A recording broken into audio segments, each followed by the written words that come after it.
You may not want to hear this, but all good things must come to an end.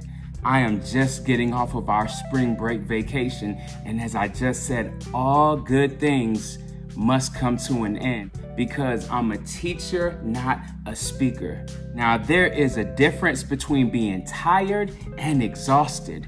Now, you could be tired from doing something that you love, that you're passionate about. You know, you're a human, your energy starts to go down from all the effort you're putting forward. But when you talk about being exhausted, that's when you're working outside of your comfort zone. You're working outside of what some would describe as being in your natural state. That's when you get exhausted. I was tired. I'll say that. I was tired before spring break, and it was well deserved. I think I earned it, you all. If you're not familiar, I was in the classroom for about 14 years, and it's been actually 6 years since I've been out on my last spring break because I did rejoin the force of education at the start of this year.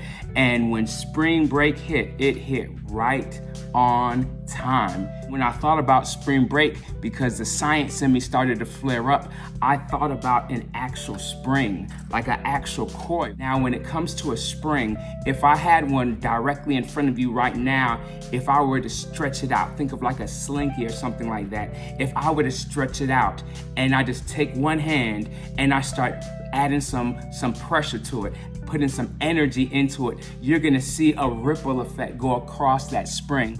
And those ripples and the gaps in between, they actually have a name. When it comes to that spring, that's a good example of something in science that we refer to as a wave. Now, a wave is a disturbance or something that occurs where energy is being transferred. That means energy is going from one location to the next. And if I were looking at that spring once again, and I'm going like this, and you see those ripples moving through, the area where those ripples are close together are known as compressions, and those gaps in between are known as rarefactions. So when it comes to those compressions, I want us to think about that part of our life. You know, when things are just really close, really tight, it could be good. I have a lot of success at one time, but eventually there's gonna be that gap. And it could be viewed almost negatively. We could have a lot of hardships coming at one time, but then eventually there's that other gap. When I look at that spring, if I look at the areas where the particles are close together, the compressions,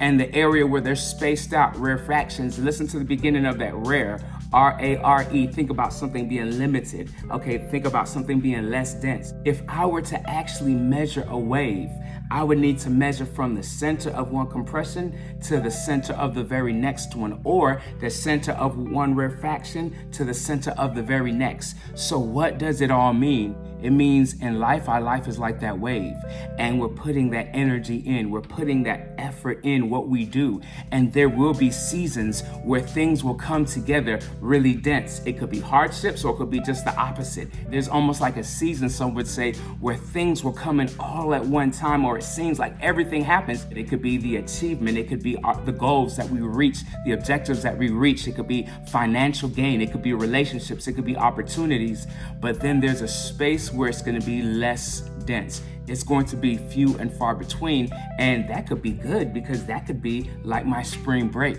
being able to unplug, or it could actually be bad when we feel like, hey, I'm dealing with limited finances and limited resources, limited opportunities to grow. But just know that it's all connected.